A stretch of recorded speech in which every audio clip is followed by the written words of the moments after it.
Today we have with us Danilo A. Antonio, or Professor Antonio, Director of the ACE Center for Entrepreneurship and Management Education, and Professor at the Master in Entrepreneurship Program of the Ateneo Graduate School of Business. Welcome to the show, Danny. Yeah, thanks for having me here. Great to have you. You know, we want to talk about business, but I don't think we'll have enough time. How it is to set up a business. We'll focus instead on the key money considerations. Is that okay? Yeah, sure. So let's start from the beginning. A person who's considering setting up a business, you know, all the permits, etc. What are we looking at in this stage? Well, it depends really on the type of business the person is planning to do. Sure. If it's just a startup, homegrown, just wanting to sell something, business type. yes, maybe you don't even have to go through the business processes for the application first, no? Right. Try it, go to the fairs, the bazaars, whatever, sell to friends. Once you already have a firm idea of the business being already all set, that's the time you get the permitting. Wonderful. And yes, in that permitting process, what will a person look at spending? What sort of... Again, it depends on the size of the business. If it's homegrown, it shouldn't cost too much. Okay. A few thousands here and there. Right. You know, so... Is it percentage based? Like they will charge you a percentage for the size of the business you're projecting? Yes, if it's kind of big enough, and therefore the benchmark would be the investments to be spent, and that would be the number that you have to pay for. Right. But usually it's not a substantial portion of the entire investment. Okay. So can you give a range? Let's say, let's talk about a simple kiosk somewhere in a mall, for example. That would be the start of business, no longer home-based. Couple thousands. It's not going to be too much. Okay. No? It's going to be a very small percentage of the entire investment. I see. So let's say you're about to start already, you've gotten the permits.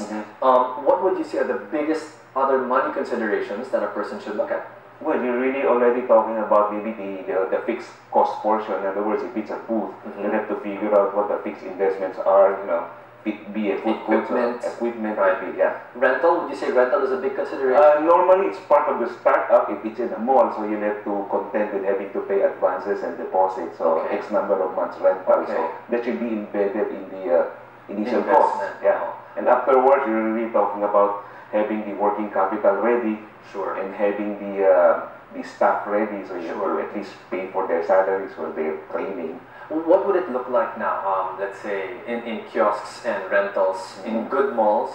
What is the typical advance rental and deposit that we are paying for? The bigger malls, you're really talking about maybe 6 plus 6, sometimes it's 9 plus 6, 6 months deposit, 6 months. You're really talking about a year of rental. Yes. So a person has to watch out for that. Yes, but you know, it really depends on the location of the space.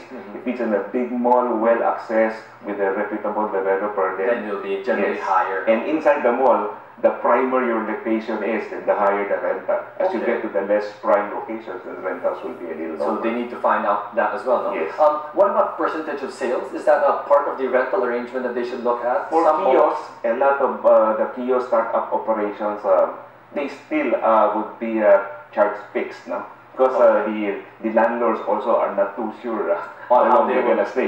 So fixed, and then as they become more regular, then transferring to a percentage rental scheme becomes sort of automatic. Okay. But you know, the space has to prove to be sustainable first. In other words, they're there to stay. Right. Yeah. And in your experience, what does that window look like? You're talking about if somebody doesn't make it in 6 months or less, looks like he's gonna have a couple down. Okay. And that's already being liberal. So in other malls might just give you 3 months. Really? Yes. So I guess that's how they also gauge their rental deposits, no? Yes. Their lifespan, how much time they think. And only because there's always somebody falling in line to just get your space. What other fixed expenses do you think they can actually project or consider? Employees, for example? Yes, employees would be, of course, labor costs will already be embedded in the initial, you know, cost structure. Yeah.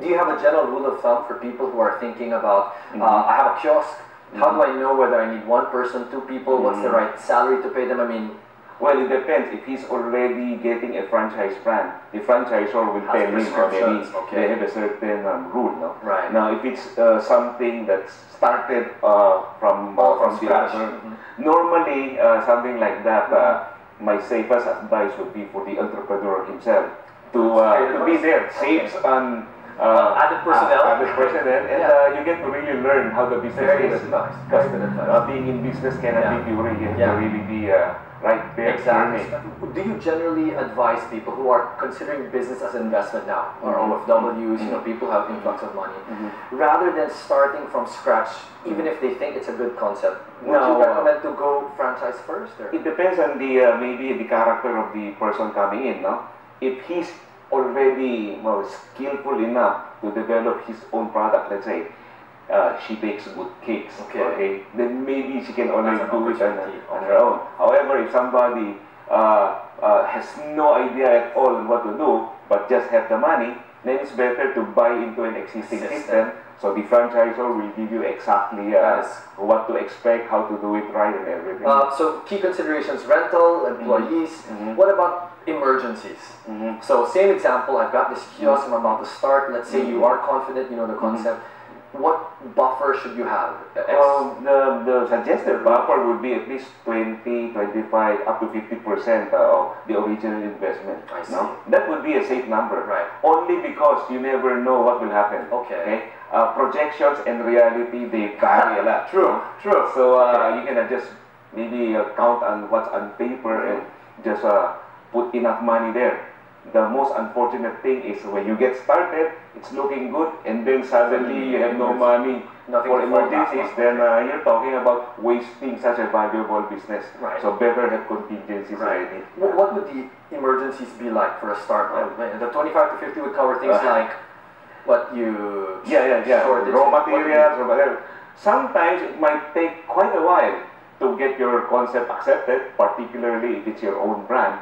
So then you might need some more advertising money. Marketing money. So therefore you need, There you go. And sometimes it still doesn't sell, so you'll have to introduce more money just to make sure your stocks are there. And you have to keep on paying your people, otherwise they might disappear. So all of these things. Yeah, so incentivize, for example, suddenly yung tao mo has a situation, you want to keep them. Yes. So 25 to 50, that's a good rule of thumb. At least you have that as backup. Okay. Yeah. Now let's talk about in terms of the spending, loans and cash. Can a person who doesn't have all the money to start up, should they look into loans? I mean, what is your advice when it comes to that? For startups, it's normally better to start with your own money. Okay. 3 levels, and then the second tier financing would be money from friends. You know. Okay, there you go. Okay. So relatives and friends until you pester them enough so that they won't be your friends and relatives anymore. So that's the borderline, right? Up to that particular level. You can push. Yes. Goes overboard. Yeah. Don't go there. Okay. Yes. I mean, you can go to your parents, but you know, until he disowns you, you have to continue borrowing. So then, that's a good. That's real. That's reality. Yeah. Back loans would be the backup. If you can get back loans, no? That's the third tier. That's why I always advise people planning to go into business now to start building their credit reputation. In other words, if they have credit cards, they should pay them religiously, only to establish a good credit reputation. Makes sense. So later, if they have to borrow, that will be checked. Right. If you don't pay your credit card bills, the bank will never touch you. Okay. So it's also good to invest passively. Let's say buying a condo, leasing it out, because you're actually building a bankable asset. So later on, that same asset could be your collateral for your bank loan. That's very good advice. So that could be your backup. Very good advice. So even before getting into business, there are ways to prep yourself for scenarios like that. Passive income. These are passive income assets. I'm a real estate person. That's why I'm pushing that. In your previous shows, I've heard some advice that way, no? But some advice of going to stock or something. I'd like to introduce the concept of investing in real estate. Okay, even if you're not gonna stay in it, it's good to have. It's an appreciating asset. You can lease it and earn passive income. Rental income wise, no? Yes. Not flipping it and buying and selling, not that model. Well, it's not that easy to flip it, but it's easier to lease it. And then once you have the lease, it can pay for the amortization until you're fully paid. And now you have a bankable asset. If you go into business later, that same asset is your collateral. What other bankable assets are there apart from real estate? That would be the best.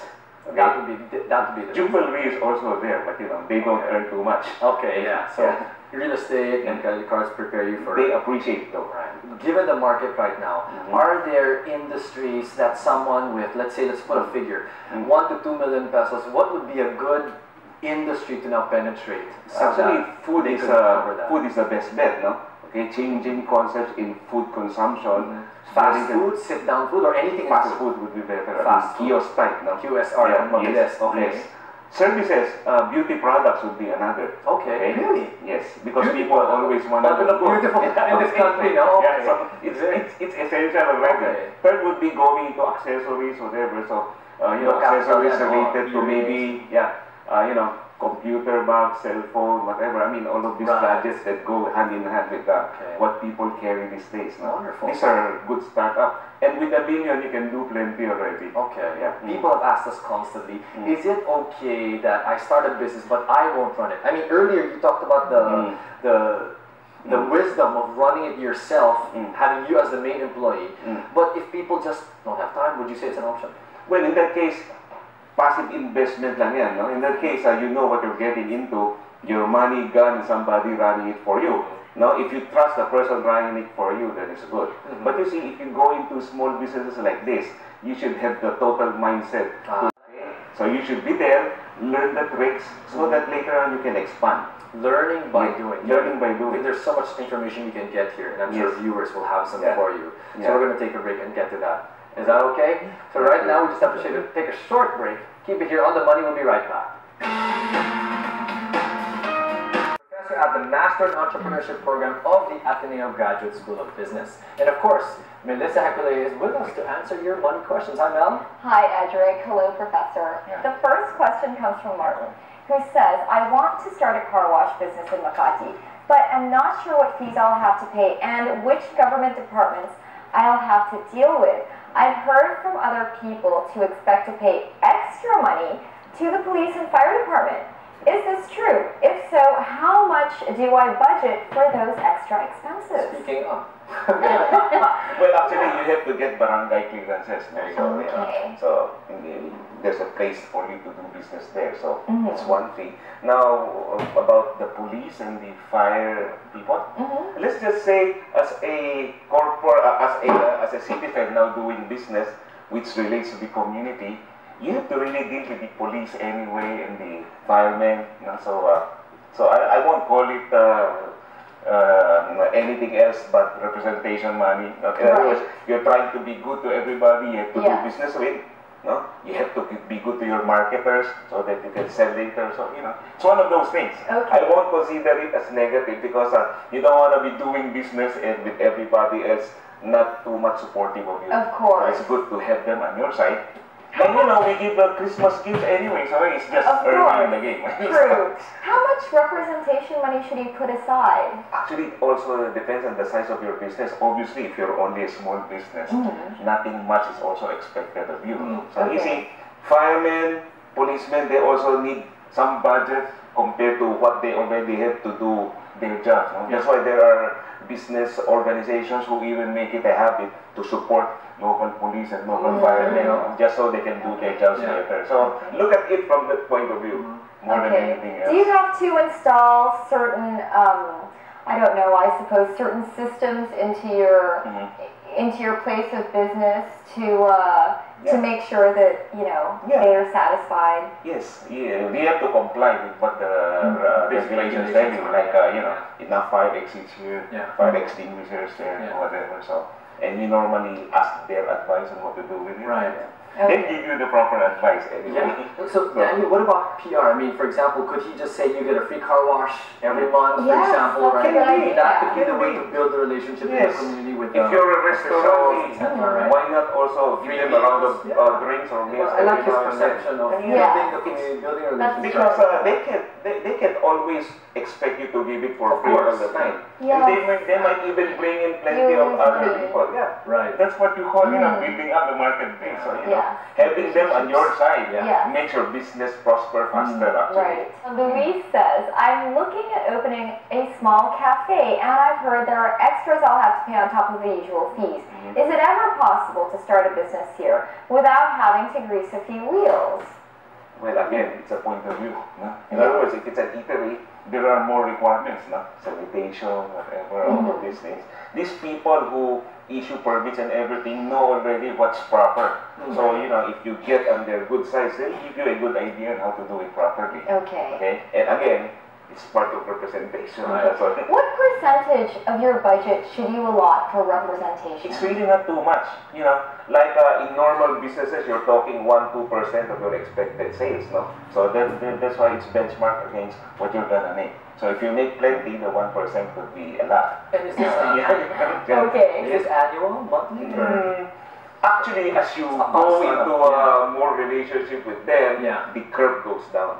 Because now you're no longer alien to them. You're now a friend, you're now a comadre, a compadre. I mean, you know, then things become easier. Right? That's good. At least it becomes easier. Yes. And you know, you deal with people in being in business. So they're part of your possible markets too. So, you know, be on their good sides and everything comes easy. Okay, knock on wood. Yeah. Okay, now Jenny says, I want to earn extra income, but want to start a business with the least amount of overhead and fees. What are the best businesses for this? I know many people have home businesses like catering. Is this lucrative? Well, catering presupposes your ability to come up with something special. Yes. Your menu must be good food. Yeah, because if it's lousy, not gonna work. So normally, if you can start at home, saves a lot of overhead. Okay, no rentals, saves a lot of manpower because there are your brothers, sisters, whatever that you can tap. Okay, if you have if your kids already can work, so you know you save on labor costs and you do it yourself. True. You know? So as you get let's say maybe more embedded and the business becomes better, that's the time to really introduce more regular fixed expenses. But that's the way to go. Start from the home. No? That way you can try all sorts of possibilities there. And then if it doesn't work, then go to the next one and you finally bump into a good business. Yes, and some of those home food businesses are great. Yeah. I order from them. Yeah. Yes. Cakes, pastries. Well, actually, they're really good, right? One of my students there, I hope, can I mention her name? Sure. Di Macali, Mary Grace Di Macali. Mary Grace. So good. She started only at her home because she's good at doing that. Then she went into trade fairs. When she enrolled with us in the LE program, she wanted to expand into the malls. So we helped her develop enough confidence to go into the various malls. Wow. And now she has expanded into coffee shops. Wow. That's right. Yeah. That Her only chocolate started. cakes It's good, right? Yes, that only started from a home. From a home-based business because she's good at baking. Right. She is very good. So, I go there quite often. Yes. Other ideas apart from food? I mean, Jenny's saying what other things can I do that's from the home? Food? What about internet? Yeah, that is right. Online? Yeah. A lot of people are already Maybe selling through the proofreading. net. Yes. I also have one student lately graduating already. She would maybe sell items for corporations for their Christmas giveaways. Corporate giveaways like that. That's very good. Codes, whatever. Now with the same design, she could sell the same stuff to everybody else on the net. Parang original na, no? Oh, and then she's personalized pa. You want your name there or something, you know. Okay. And she's actually generating plenty more business. So that's a powerful marketing tool. Yes, that's and true. a lot of people are now looking at it, no? At the net buying, whatever. A lot of my students also have developed new markets basically using the net. No? The web so much you can yes. Yes. People just online. That's why they say this thing continues, you know. Actual concrete shopping at malls might drop. That could happen. Now, that bothers me because I also run a lot of malls, so you know, it tends to be a balancing act. Yeah. Okay, so the next question comes from Alex, who says, I've been told that leasing can be less costly than purchasing when starting a business. Is this true? What are the different ways I can cut down on my overheads? So, loan versus lease on equipment. Well, you know, equipment really, let's say it's an oven or whatever that you have to buy or lease. Obviously, if you buy it, it's going to cost you plenty. Yes. If you're not too sure that you're going to last in business, leasing it would be better because if the business doesn't do well, then, however, if you really intend on staying long term, okay, you're committed to it, it's better to just get the equipment and seek a loan for it so that you develop what we call also your fixed asset base. Because banks later will look at the company in terms of how much assets does this company have. Very good to know. If it doesn't have too much assets, it's all leased, then they will say, this guy might run away tomorrow. Right, because Right, exactly. exactly. But if he has plenty of assets there, then they say, this one's here to stay. Okay. So it really depends on how you want to get started and what your medium-term plans look like. Okay, so if you're still trying to decide, leasing is a good idea. Yes. No, as a, just so when things don't pan out too well, then just pack up and go. But if it works out well, you could just buy those leased items, right? That's why there are deals that talk about lease with option to buy. Lease to own. Are those better if you start with a lease to own anyway? Actually, it's gonna cost you a little bit more Than a regular lease. than a regular just owning it and a regular lease. Yes. Okay. It's right there in between. Okay. It's costlier than just pure leasing. But cheaper than owning it. So it's really in between, right? It's an in-between thing. So it's also an option for those who haven't really made up their minds. Okay. So can I ask you, when can you expect to see return on investments, or when should you expect to see return on your investments? Okay. If you go into business and it's your first time, you shouldn't expect a quick return. Because you're there not only to make the money, but to also learn how to run the business. Sure. Yes. So that might take a little time, and please be more patient than having a quick return. Because if you want a quick return, then you might as well place it maybe in some other funds where you have guaranteed return. This one, your idea is to learn. So therefore, wait a while. Now, that's the first, to make the business sustainable, that it won't close shop. After it's already sustainable, that's the time to talk dividends. So you're maybe talking 2-3 years down the road. 2 or 3 years. The main issue there, though, is once you've already discovered this as a gold mine, though, in 2 to 3 years, you might not want to draw back your investment. You might want to hold it there, so it grows some more, and you might even want to put some more, okay? Yes. But that's really why people are in business, not only to make money, but also to create employment, so you become a job creator instead of a job seeker. Very good. I like that. Okay. Thank you so much. Send us your money questions via email or through Facebook and Twitter, and we'll try to answer them in our upcoming episodes or on our next Q&A Friday. Now we know why he's the professor. Yes. Really great insights. I like the tears and the I wish we had more time. I know. That's all we have. So that's our show today. I'm Edric Mendoza. Join us again tomorrow for more talk and tips so you're always right on the money.